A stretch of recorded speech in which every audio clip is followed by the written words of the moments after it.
अध्याय 10 श्री भगवान का ऐश्वर्य, श्लोका नंबर 14। सर्वम एतत्रुतं मन्ये सर्वमेतत्रुतं मन्ये यत् मां वदसि केशव, यत् मां वदसि केशव। न हि ते भगवन् वेत्तिं नहि ते भगवन् व्यक्तिं विदुः देवान् दानवाः। विदुः देवान् दानवाः। सर्वम एतत्रुतं मन्ये सर्वमेतत्रुतं मन्ये यत् मां वदसि केशव, यत् मां वदसि केशव।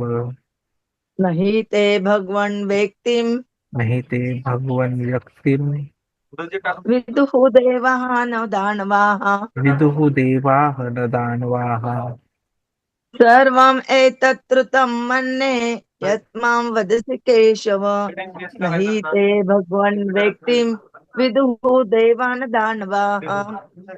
सर्वमेतं हरे कृष्ण। हा, सर्वम् एतत्रुतं मन्ये यत् मां वदसि केशवः। नहि ते भगवन् व्यक्तिं विदुः देवाः न दानवाः। हरे कृष्ण। हरे कोई कृष्ण। पढ़ना चाहेगा ऑनलाइन?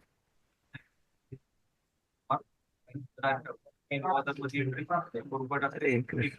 ऋतं मन्मे यत् मां वदसि केशव, न हि ते भगवन् व्यक्तिं विदुर्देवान् दानव।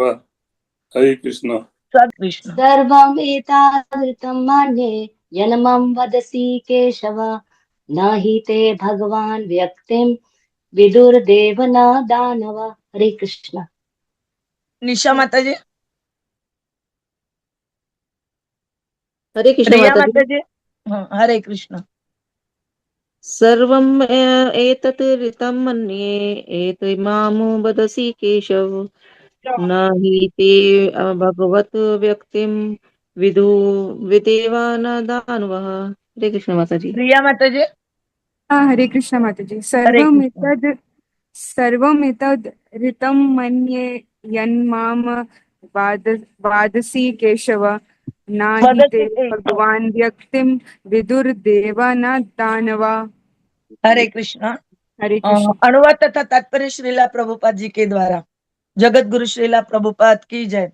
हे कृष्ण, आपने मुझे जो कुछ कहा है उसे मैं पूर्णतया सत्य मानता हूँ। हे प्रभु, न तो देवतागण न असुरगण ही आपके स्वरूप को समझ सकते। तात्पर्य, यहाँ पर अर्जुन इसकी पुष्टि करता है कि श्रद्धाहीन तथा असुरी प्रकृति वाले लोग कृष्ण को नहीं समझ सकते। जब देवतागण तक उन्हें नहीं समझ पाते तो आधुनिक जगत के तथाकथित विद्वानों का क्या करना। भगवत कृपा से अर्जुन समझ गया कि परम सत्य कृष्ण है और संपूर्ण है। अतः हमें अर्जुन के पथ का अनुसरण करना चाहिए। उसे भगवत गीता का प्रमाण प्राप्त था, जैसा कि भगवत गीता के चतुर्थ अध्याय में कहा गया है। भगवत गीता के समझने की गुरु परंपरा का ह्रास हो चुका था। अतः कृष्ण ने अर्जुन से उसकी पुनर्स्थापना की, क्योंकि वे अर्जुन को अपना परम प्रिय सखा तथा भक्त समझते थे। अतः जैसा कि गीतोपनिषद की भूमिका में हमने कहा है, भगवत गीता का ज्ञान परंपरा विधि से प्राप्त करना चाहिए। परंपरा विधि के लुप्त होने पर उसके सूत्रपात के लिए अर्जुन को चुना गया। हमें चाहिए कि अर्जुन का हम अनुसरण करें, जिससे कृष्ण की सारी बातें जान ली। तभी हम भगवत गीता के सार को समझ सकेंगे और तभी कृष्ण को भगवान रूप में जान सकेंगे। ओम अज्ञानतिमिरन्धस्य ज्ञानाञ्जन शलाकया चक्षुरुन्मीलितं येन तस्मै श्री गुरवे नमः। श्री चैतन्य मनोभीष्टं स्थापितं येन भूतले स्वयं रूपः कदा मह्यं ददाति स्वपदान्तिकं। वन्देऽहं श्रीगुरोः श्रीयुतपदकमलं श्रीगुरोन् वैष्णवाञ्च श्रीरूपं साग्रजातं सगण रघुनाथान्वितं तं सजीवं साद्वैतं सावधूतं परिजन सहितं कृष्ण चैतन्य देवं श्री राधा कृष्ण पादान् सगण ललिता श्री विशाखान्वितांच। नमो ओम विष्णुपदाय कृष्ण पृष्ठाय भूतले श्रीमते भक्ति वेदांत स्वामी निति नामिने। नमस्ते सरस्वते देवे गौरवाणी प्रचारिणे निर्विशेष शून्यवादी पाश्चात देश तारिणे वाञ्छा कल्पतरुभ्यश्च कृपा सिन्धुभ्य एव च पतितानां पावनेभ्यो वैष्णवेभ्यो नमो नमः। जय श्री कृष्ण चैतन्य प्रभु नित्यानंद श्री अद्वैत गदाधर श्रीवासादि गौर भक्त वृंद। हरे कृष्णा कृष्ण कृष्ण हरे हरे, हरे राम राम राम हरे हरे, हरे कृष्णा कृष्ण कृष्ण हरे हरे, हरे राम राम राम हरे हरे, हरे कृष्णा कृष्ण कृष्ण हरे हरे, हरे राम राम राम हरे हरे। हरे कृष्णा। जगन्नाथ जी, बलदेव जी, सुभद्रा मैया,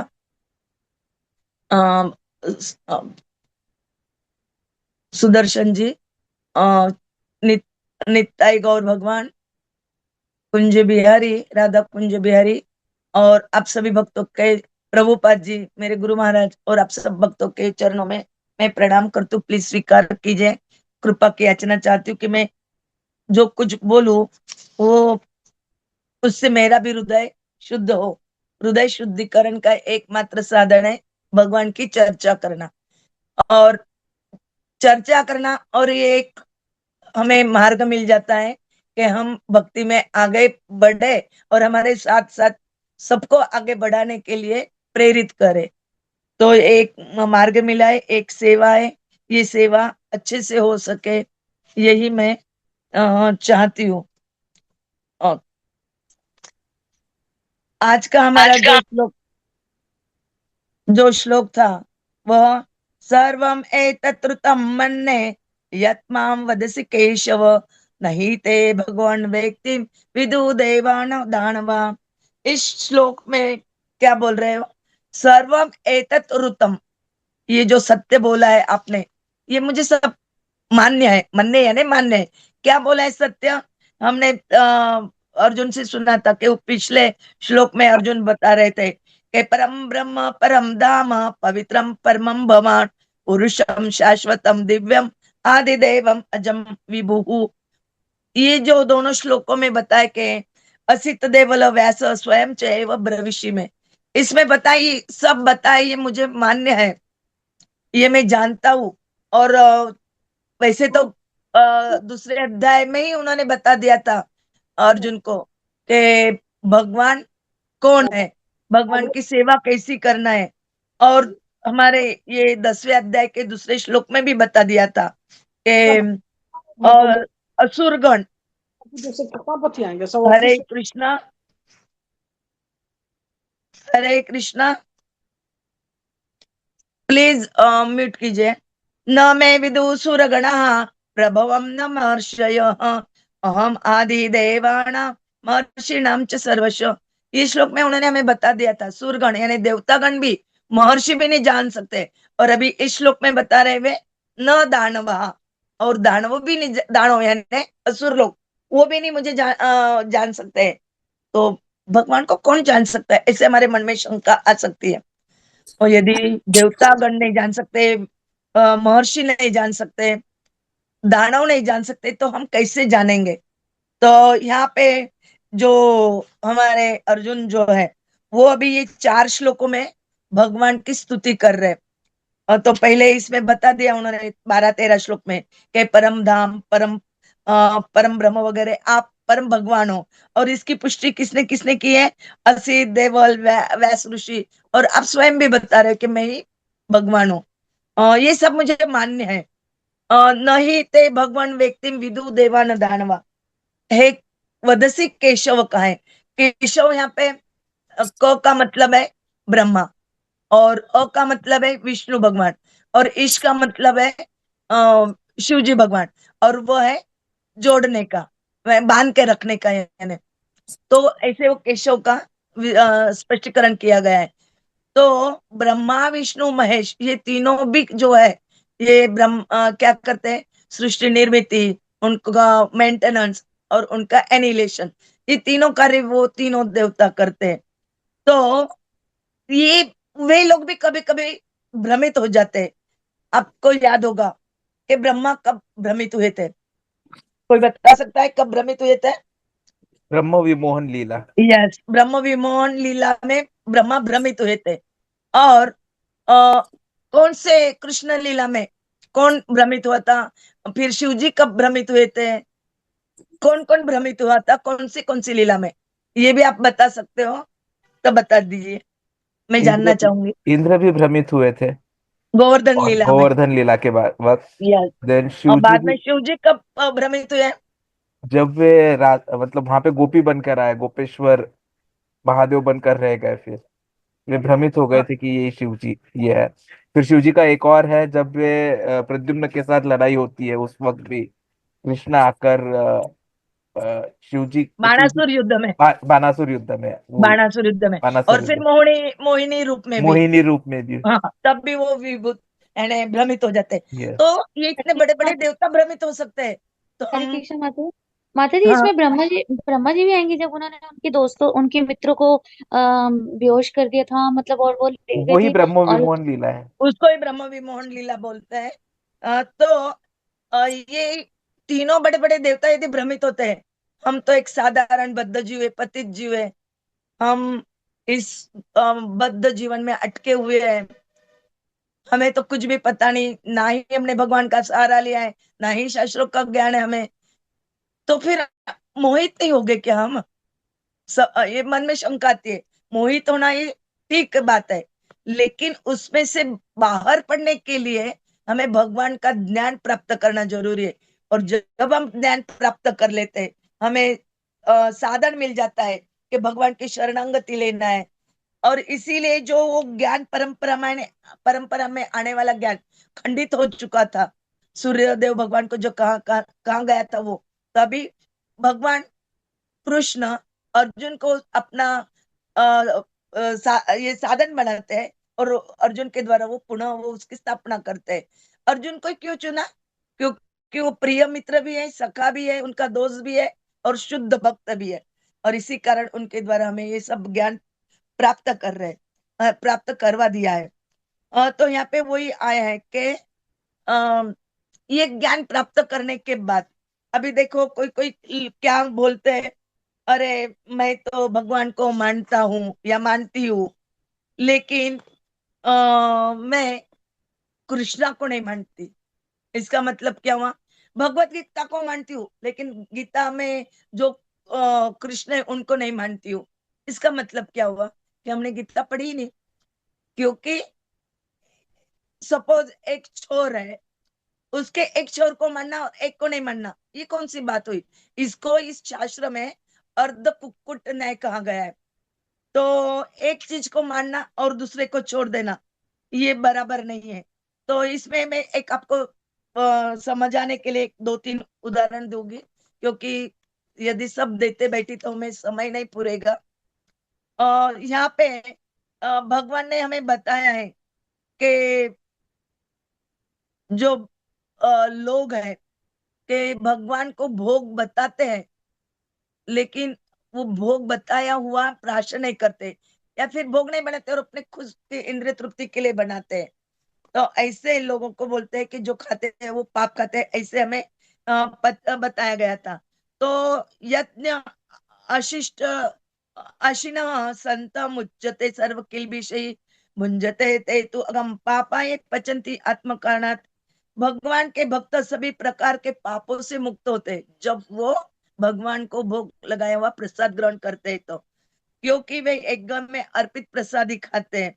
और जो लोग ऐसा नहीं खाते और इंद्रिय सुख के लिए बनाते और खाते, उसका प्राशन करते, तो निश्चित रूप से पाप खाते। कोई कहे कि भगवान को आकार है, कोई कहे आकार नहीं है। तो ये तो चलते ही रहता है अपने इस दुनिया में। जो भगवान को मानते हैं वो साकार बताते हैं, जो भगवान को नहीं मानते वो निराकार बताते। तो हमने देखा था कि आ, दोनों का भी सच है। जो निराकारवादी बोलते हैं वो भी सच है, साकारवादी बोलते हैं वो भी सच है। वो दोनों भी अध्यात्मवादी की दो शाखा है। ये इसको भी अर्ध कुक्कुटी न्याय बताया गया है। और हमने देखा था कि ब्रह्मेति परमात्मेति में कैसे? वदन्ति तत्तत्त्वविदं तत्त्वं यज्ञानम अद्वयम ब्रह्मेति परमात्मेति भगवानेति शब्दते। ये भागवतम के श्लोक में हमने देखा था कि हम ब्रह्मा, ब्राह्मण यानी ब्रह्मा, जो श्री कृष्ण के शरीर का जो तेज ऐसे फैला हुआ है उसको ब्राह्मण कहते हैं। उस ब्रह्म में विलीन होने वाले लोग जो निराकारवादी होते हैं, वो शून्य को मानते हैं ना, तो निराकारवादी है। तो वो भी सच है, ये एक पार्ट है भगवान को जानने का। और दूसरा स्तर है, 3 स्तर पे हम भगवान को समझने की कोशिश करते हैं। दूसरा है परमात्मा रूप में, और तीसरा है भगवान रूप में। तो तीनों रूपों में हम, जो शुद्ध भक्त होता है वो भगवान रूप में भगवान को मानता है और भगवान की सेवा करना चाहता है। तो यदि हम एक माने और दूसरे को ना माने तो वो भी ये अर्ध कुकित ना हो गया। और कोई कहते हैं हमने देखा है ना, धर्म क्षेत्र कुरुक्षेत्र समवेता। तो वहां पे धृतराष्ट्र पूछ रहे संजय को कि कुरुक्षेत्र के जो स्थल में जो मेरे पुत्र और पांडु के पुत्र एकत्रित हुए तो क्या हुआ? तो कोई बोलते हैं कुरुक्षेत्र धर्म क्षेत्र ये कुछ भी नहीं है, ये काल्पनिक कथा है, ऐतिहासिक चीजें वगैरह कुछ नहीं। ऐसे भी मानना मूर्खता है, क्योंकि ये ऐतिहासिक घटना है। और कुरुक्षेत्र है ये स्थल, बहुत सारे लोग वहां पे जाके आए होंगे, वहां पे देख के आएंगे कि कुरुक्षेत्र। अभी तो ये लगता है कि ये छोटा सा मैदान है, लेकिन तब बहुत बड़ा क्षेत्र था जब युद्ध हुआ था। तो ये भी तब वो लोग बताते हैं कि ये जो कुरुक्षेत्र है ये यानी हमारी बॉडी, और 5 पांडव यानी हमारी 5 इंद्रियां हैं। लेकिन ये सब झूठ है। वो कुछ भी बोलते रहते हैं, मन में आए वो वैसे व्याख्यान करते हैं, मन में आए वो चर्चाएं करते हैं। लेकिन इसको भी अर्धकुट न्याय बोला गया है। अ, कोई दर्शन को मानते हैं, कोई नहीं मानते हैं। एक बार प्रभुपाद जी को अमेरिका में बताया गया कि प्रभुपाद जी आप तो भजन करते हो, कीर्तन करते हो अ, कथा के बाद, तो ये कैसे, उसकी क्या जरूरत है कीर्तन की वगैरह? तो वो बोलते हैं कि कीर्तन का ही फल, यानी कीर्तन संकीर्तन हम जो करते हैं ये क्या है? दर्शन का ही फल है। जब हम भगवान का दर्शन करते हैं तो ऑटोमेटिक हमारे हाथ जोड़ जाते हैं और हम भगवान को प्रे करते हैं ना, प्रार्थना करते हैं, तो वो एक कीर्तन ही होता है। तो शुद्ध भक्त जो है वो संकीर्तन क्यों करते हैं? शुद्ध प्रेम प्राप्त करने के लिए। सततम कीर्तयन्तम माम यतन्तः च दृढ़व्रतः नमस्यन्ते च माम भक्त्या नित्य युक्ता उपासते।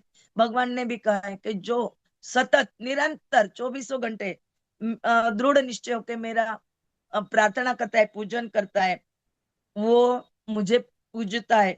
और ऐसे भक्त उनको भगवान को प्रिय भी है, ऐसे भगवान ने बताया भी है। यहाँ पे आ, हमारे जो देवामृत प्रभु जी जो थे, वो अपनी एक समय की बात बता रहे कि वो जब अकेले थे, तो यानी ब्रह्मचारी थे तब की बात बता रहे। अभी तो वो महाराज है, आप सब लोग जानते हो उनको, भक्ति रसामृत महाराज। तो वो जब बुक डिस्ट्रीब्यूट करने के लिए निकले तो अकेले ही थे। तो उनके पास बैग में बुक्स थे वगैरह, चलते चलते वो मैदान में आए तो वहां पांडाल लगा हुआ था एक, जो उस वक्त का जो प्रसिद्ध सन्यासी था वो वक्ता वहां पे बोल रहा था। और उनका श्लोक पे भी चर्चा कौन से श्लोक पे थी? इसी श्लोक पे, कौन सा? सततम कीर्तयंत माम यतंत च दृढ़व्रता। और जैसे ही उनकी ध्यान गया प्रभु जी की ओर, प्रभु जी वहां जाके बैठ गए, तो उनकी ओर ध्यान गया तो उन्होंने बताया। उनको लगा कि अरे हरे कृष्णा वाले आए, तो थोड़ा उनका बोलने का स्टाइल बदल गया। तो प्रभुपाद जी बोलते हैं कि मायावादी का हमें कुछ भी नहीं सुनना चाहिए। लेकिन प्रभु जी जाके बैठे थे कि क्या है, कुछ नहीं, और अपना बुक डिस्ट्रीब्यूशन करना, ये उनका प्रथम पार्ट था कि मैं यहाँ पे बुक ये बुक डिस्ट्रीब्यूट कर सकता हूँ। और चैतन्य महाप्रभु जी ने भी आदेश दिया है कि मायावादी भाष्य सुने ले अय सर्वनाश। तब कोई यदि गलत गलत कुछ बातें करे, अपने मनमाने ढंग से कुछ बोल रहे, तो हम ज्यादा देर नहीं सहन कर सकते, क्योंकि सहन करने की भी सीमा होती है, कुछ हद तक ही हम उसको सहन कर सकते हैं। तो ऐसे वक्त वो बोले कि फिर मैं वहां से उठ के चले गया। 10 मिनट उन्होंने मुझे लेक्चर सुनाया, जैसे उनके लिए वो लेक्चर था। ऐसे ही एक घटना का उल्लेख आता है कि हमारा ये जो भारत है, इसके एक बहुत बड़े न्यायाधीश हुए। उन्होंने एक उनके तरफ जो एक आया था मुद्दा, केस जो आई थी, उसको उनको निर्णय देना था। तो उन्होंने गलत बयान दिया। वो कहते हैं कि यदि कृष्णा और राधा रास रचा सकते हैं, ऐसे कर सकते हैं, तो फिर ये दोनों बच्चे बिना शादी के एक साथ रहते तो उसमें बुरा क्या है। तब बहुत बखाड़ हुआ था, और उनको चुप बिठाया गया था कि आपको यही मालूम नहीं कि राधा कृष्ण कौन है, रास क्या है। जो ज्ञान हमें पता नहीं है, उसके बारे में बोलने का हमें कोई अधिकार नहीं है। तो ऐसे ये भी अर्ध कुकुट न्याय का ही उदाहरण बताया गया है। बाद में फिर प्रभुपाद जी ने इसको भी अर्ध कुक्कुट न्याय कहा है, और बताया प्रभुपाद जी ने कि यदि रास लीला ये अ, नकल करना चाहते हो आप, ये ऐतिहासिक नहीं है, ये नकल करना चाहते हो आप, तो फिर आप और गोवर्धन लीला की क्यों नहीं नकल कर रहे? आप एक उंगली के ये जो नाखून है, इस पे आप गोवर्धन क्यों नहीं उठा के बताते? वो लीला नहीं करेंगे, लेकिन रास लीला करने को तैयार है। तो ये भी अर्ध, क्योंकि हमें जो पसंद है वो स्वीकार करना, और हमें जो पसंद है उसको नहीं मानना, ये अर्ध कुकुटी न्याय बोला जाता है। अ, उसके बाद कृष्ण को मानते हैं कोई लोग, और बोलते हैं कोई कि बलराम जी को हम नहीं मानते, ये, और कोई कृष्ण को मानते हैं, राधा रानी को नहीं मानते। ये गलत बात है। शक्ति को मानना और शक्तिमान को नहीं मानना, ये गलत बात है। तो पूरा ज्ञान होना चाहिए हमें। कभी कभी कोई क्या करता है, हम भगवान को तो मानते हैं लेकिन अर्चा विग्रह को नहीं मानते। अपने भक्तों के लिए क्या भगवान प्रकट नहीं हो सकते पदार्थ में? काय का भी अर्चा विग्रह बना हो, उसमें प्रकट हो सकते हैं अपने भक्तों के खुशी के लिए। तो ये भी अर्ध कुक्कुटी नायक का ही उदाहरण बताया गया है। गुरु को मानना और परंपरा में आने वाले को नहीं मानना, ये भी गलत है। गुरु परंपरा की श्रृंखला है, और इसी श्रृंखला में आए हुए को हमें स्वीकारना है। क्यों स्वीकारते हैं हम? क्योंकि हमें भगवान से प्रेम करना है, और उनको लोगों को बताना है। चैतन्य चरितमृत में भी एक कथा आती है, कविराज कृष्णदास कविराज गोस्वामी के संबंध में। एक बार उनके घर में अनुष्ठान हुआ था संकीर्तन का। तो गुंडार नाव मिश्र नाव के एक ब्राह्मण थे, बहुत सारे वहां भक्त एकत्रित थे, आ, उच्च स्तर के भक्त थे वो। वहां तो वहां पे कथा चल रही थी, तो वो जब गए वहां पे, तो उनका जैसा आदर होना चाहिए वैसे नहीं होता। उनको क्या लगा कि मेरा अनादर हुआ, मतलब क्या, नित्यानंद प्रभु का आदर हुआ। लेकिन जब कथा चालू है, तो उस कथा के वहां से आके अ, उठ के उनको दंडवत नहीं कर सकते ना, क्योंकि आ, एक बार क्या बोलते हैं, आसन पे बैठ जाने के बाद उठ नहीं सकते। तो वहां पे जो निमकेतन रामदास नाव का जो भक्त था, और फिर कृष्ण दास कविराज गोस्वामी का भाई था, उनका उनका वाद हुआ। तब वहां पे चैतन्य महाप्रभु जी ने उनको डांटा और कहा कि ये एक मानना एक नहीं मानना, ये थोड़ा गलत है, ये अर्ध कुक्कुटी न्याय जैसा है। मानना है तो पूरी तरह से मानना चाहिए, नहीं तो बताना चाहिए कि हम नास्तिक है। अ, केवल कथा और हो, और प्रसाद ना हो, और कीर्तन ना हो, कथा ही हो केवल, कीर्तन प्रसाद ना हो, तो वो भी एक अर्ध कुक्कुटी न्याय बताया जाता है। घनश्याम दास यानी भक्ति भक्त तीर्थ स्वामी महाराज, एक बार जब वो घनश्याम दास प्रभु जी थे, तो वो हमेशा बुक डिस्ट्रीब्यूशन करने के बाद प्रभुपाद जी को लेटर लिखते थे। तो एक बार उन्होंने पत्र लिखा और पत्र लिखने के बाद वो भी वहां पे जा पहुंचे, प्रभुपाद जी जहाँ रुके हुए थे। तब तमाल कृष्ण प्रभु जी को प्रभुपाद जी ने बताया कि वो तो आए उन्हें घनश्याम दास, वही स्वयं मुझे सुनाए तो अच्छा होगा। तो जब वो पत्र पढ़ के सुनाने लगे तो उनको थोड़ा संशय आ गया कि प्रभुपाद जी सुनना नहीं। जब हम कोई कथा नहीं सुनना चाहते लेकिन हमारी प्रेजेंट ही लग जाए इसलिए हम कथा में आ जाते, लेकिन हमारा मन कथा में नहीं होता। अरे ये क्या बकबक कर रहे, ऐसे हमें लगता है। माता जी तो कुछ भी बोलती है, कुछ भी बोलते नहीं आता है माता जी को, और बोलने की कोशिश करती है। ऐसे मन में जब आ जाए तो हम इधर उधर देखने लग जाते हैं, और फिर हमारा ध्यान नहीं रहता है वो क्या बोल रहे हैं उसके ओर। तो ऐसे उनका ध्यान में आए तो वो शांत हो गए, कुछ भी नहीं बोले। और जैसे ही फिर प्रभुपाद जी ने थोड़े ऐसे मान ऊपर करके आंखों से देखा तो उनको बोला कि आपको ऐसे नहीं लगना चाहिए कि ये जो मैं बोल रहा हूं, अभी मैं मेरी भी बात बोल रही हूँ, मैं नहीं बोल रही हूँ, मेरे मुंह से कृष्ण भगवान जो बुलवाना चाहते वो बोले जा रहे। मेरी तो कोई शक्ति नहीं है, मेरी तो कोई ताकत नहीं, ना ही मेरी कोई एबिलिटी है, ना ही मेरा कोई अभ्यास है, ना ही मेरा कोई इसमें पार्ट है कि मैं कुछ बोल पाऊँ। उतने मेरे में क्षमता नहीं है। ये जो कुछ हो रहा है ये केवल भगवान की कृपा से हो रहा है, ये और गुरु की कृपा से हो रहा है, ये हमें समझना चाहिए। तो उनको लगा कि उनको अहंकार आ गया, तो इस तरह उनका थोड़ा अहंकार सोच लिया होगा, तो वो थोड़े लज्जित हुए और फिर उन्होंने प्रभुपाद जी को दंडवत प्रणाम किया, माफी मांगी। और वही फिर आज के कौन है, भक्ति भक्ति तीर्थ स्वामी महाराज।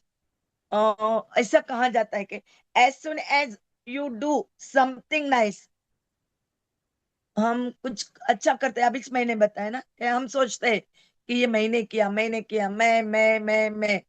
तो नहीं, वैसा नहीं। कृष्णा ने ये किया है।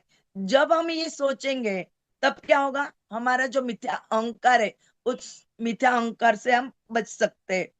और जैसे ही हम मिथ्या अहंकार से बच जाते हैं तो हमारी हमारा पतन नहीं होता, हम भक्ति के मार्ग में आगे बढ़ते जाते हैं। और यहाँ पे वही बताया गया हमें कि भगवत गीता के चतुर्थ अध्याय में कृष्ण ने अर्जुन से उनकी पुनः स्थापना की, ये भी हो गया हमारा चर्चा। और विद्वानों का क्या कहना है वो भी हमने देख लिया। और अर्जुन भी समझ गए थे कि परम सत्य कृष्ण है और संपूर्ण है, यही हमने इस श्लोक में देखा। और अर्जुन ने यहाँ पे जो पुष्टि की है कि श्रद्धाहीन और आसुरी प्रकृति वाले लोग कृष्ण को नहीं समझ पाते, और वो कैसे डिफरेंस करते हैं, आधा मान्य करते हैं, आधा नहीं मान्य करते, अर्ध कुकृति ने भी देखा। और उसके बाद हमने देखा कि अ, ये जो कुछ दिया गया है ये गीतोपनिषद में कहा गया है वो भी देखा हमने। भगवत गीता का ज्ञान ज्ञान परंपरा विधि से प्राप्त करना चाहिए वो देखा। ये सब देखने के बाद हमने हमारे मन में क्या निश्चय किया, हमने क्या फिक्स किया कि क्या हमें करना चाहिए। तो यहाँ पे हमारे जो भगवत गीता का 11वां अध्याय का 54वां जो श्लोक है, कौन सा श्लोक है, याद आ रहा है किसी को?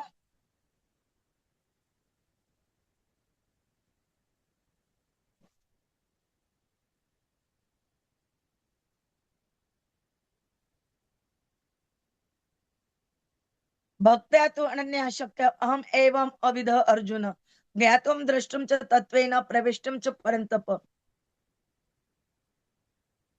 वो बताया हुआ है इस श्लोक में। और 10वें श्लोक के 11वां जो श्लोक है, 10वें अध्याय का 11वां श्लोक जो अभी हमारा हुआ नहीं है, संडे को होने वाला है, उसकी चर्चा हम संडे को एकदम ध्यान लगा के सुनने की कोशिश करनी हमें कि प्रभु जी हमें उसके बारे में क्या बता रहे। कौन सा श्लोक है वो? तेषाम एव अणुकंपार्थम अहम अज्ञानजम तमः नाशयामि आत्मभावस्थ ज्ञान दीपेन भास्वता। वो हम प्रभु जी पे छोड़ते हैं, वो चर्चा करेंगे, उसके हम अभी कुछ नहीं बोलते उसके बारे में। तो बस हमें प्रे करना है भगवान को। और आज जो है बहुत महत्वपूर्ण दिन था। आज जगन्नाथ दास बाबा जी और रसिकानंद प्रभु, इन दोनों का तिरोभाव दिन था। तो मैं 2 सेकंड में जितना बोलते आएगा उतनी बोलने की कोशिश करूंगी। जगन्नाथ बाबा जी का जो प्रणति मंत्र है, उससे हमें आज मंत्र का उच्चारण करके प्रार्थना करनी है, ताकि हम अ, भक्ति अच्छे से प्राप्त कर सके। गौर आविर्भाव भूमे त्वं निर्देष्टा सज्जन प्रिय, वैष्णव सार्वभौम श्री जगन्नाथाय ते नमः। तो जगन्नाथ दास बाबा जी ये भक्ति विनोद ठाकुर महाराज के गुरु है। ये 140 वर्ष की उम्र के थे तब उनको क्या बोलते हैं, हमारे भक्ति विनोद ठाकुर उनको मिलने को गए थे, उनको बताने को गए थे कि चैतन्य महाप्रभु की जन्मस्थली कहाँ है, वो ढूंढना है।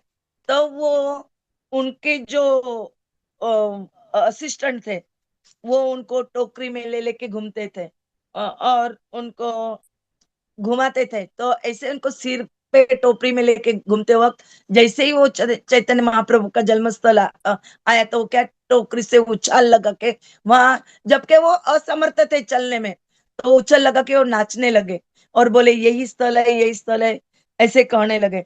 और वो बहुत बड़ी कथा है, वो अभी हम शॉर्ट में देख रहे हैं। जब हमें समय मिलेगा तो हम डिटेल में जानने की कोशिश करेंगे। वो 6 महीने मायापुर में रहते थे, 6 महीने नवद्वीप में रहते थे। नवद्वीप में रहते थे तो उनको कृष्ण लीला याद आती थी, वृंदावन में रहते थे तो उन्हें चैतन्य महाप्रभु की लीला याद आती थी। तब वो समझ गए थे कि दोनों कुछ अलग नहीं है, एक ही है। और केवल कृष्ण भावना में वो निमग्न रहने रहते थे, इसलिए वो वैष्णव में अत्यंत प्रिय थे। इसलिए उनको भक्तों में शिरोमणि कहा जाता है और उनको वैष्णव सार्वभौम की पदवी दी गई थी। तो अभी जो रसिकानंद प्रभु जी है, वो भी एक महाभागवत है। वो भी जब अच्युतानंद और भगवती माता के यहाँ जन्मे, तो जन्म से ही पता चल गया था कि वो बहुत बड़े महाभक्त है, महाभागवत है। और उनके घर में उन्होंने जन्म लिया है। बचपन से ही उन्होंने उन्हें बहुत कृष्ण की क्या बोलते भक्ति की आतुरता थी। वो हमेशा कृष्ण के चिंतन में रहते थे। तब उनके पिताजी ने बताया था किसको, हरि दुबे जी को, कि मेरे बेटे को आप भागवतम सुनाए। और उन्होंने जब भागवतम सुनाना शुरू किया, और जब कृष्ण भगवत धाम जा चुके, वहां पे वो आए, तो जैसे ही वो उन्होंने सुना, वो वहीं बेसुध हो गए। और बाद में जब वो एक दिन रात में कहाँ निकल गए पता नहीं लगा, सब उनको ढूंढ रहे। बहुत 6-7 दिन हो गए लेकिन उनका पता नहीं लग रहा है। फिर अचानक उनको दिखे कि वो जंगल के अंदर चले गए थे, और उनके चारों ओर हिंस्र जानवर जो एक दूसरे के शत्रु होते हैं, एक दूसरे को खाने के लिए दौड़ते, वो उनके चारों ओर बैठ रहे। और उनके मुंह से जो कृष्ण कृष्ण नाम चल रहा है, वैसे ही नाम ये जो जंगली जानवर थे वो भी बोलने लगे, और उनके आंखों से अश्रु की धारा बहने लगी। ऐसे बहुत बड़े महाभक्त थे वो। क्या बोलते हैं, अनिरुद्ध के अवतार थे। तो अनिरुद्ध के अवतार थे। और देखो अनिरुद्ध क्या बोलते हैं, भगवान कृष्ण का पुत्र प्रद्युम्न, प्रद्युम्न के पुत्र हुए अनिरुद्ध, और वो अनिरुद्ध के अवतार थे। और प्रद्युम्न ही जो है, ये श्यामानंद प्रभु जी के रूप में प्रकट हुए। और श्यामानंद प्रभु जी को ही रसिकानंद प्रभु जी को शिष्य रूप में स्वीकारने की आज्ञा उनके गुरु से भी हुई थी, जीव गोस्वामी से। और भगवान ने भी उनको सपना में आके बोला था कि उनको शिष्य रूप में आप स्वीकृत करिए, और ऐसे ही उन्होंने उनको स्वीकृत किया था। वैसे ही हम आज उनके चरणों में प्रार्थना करते हैं कि उनको जैसी भक्ति मिली और वो कृष्णा के लिए जैसे तड़प रहे थे, काश वैसी तड़पण का एक कण हमारे में आ जाए और हम भी कृष्ण के लिए तड़पे और हमारे आंखों से भी अश्रुधारा बहने लगे, तो हम हमारे बढ़ सकते हैं और भगवत प्राप्ति के लिए हम योग्य बन जाएंगे, ऐसे हमें लगेगा। तो आज हमें प्रसिकानंद प्रभु जी, जगन्नाथ दास बाबा जी, इनको प्रे करना है कि हमें भक्ति से दूर मत करिए। कुछ भी परिस्थिति आ जाए, हमें भक्ति में ही रहने दीजिए। और आप को याद करते करते, यानी रसिकानंद प्रभु जी जो इतने तल्लीन होते थे ना, इतने वहां पे ये करते, इतने तड़पण करते थे जंगल में भी, जब वो बेसुध, उनको पता ही नहीं था कि 7 दिन कैसे बीते, सूर्य उग रहा है, अस्त हो रहा है, उनको कुछ समझ में नहीं आ रहा था। और वो बस कृष्ण कृष्ण कृष्ण ही कर रहे थे। वैसे ही कृष्ण कृष्ण हम भी करें और हमें भी भक्ति प्राप्त हो उनके जैसी, यही भगवान के चरणों में प्रार्थना करती हूँ। हरे कृष्ण। वांछा कल्पतरुभ्यश्च कृपा सिंधुभ्य एव च पतितानां पावनेभ्यो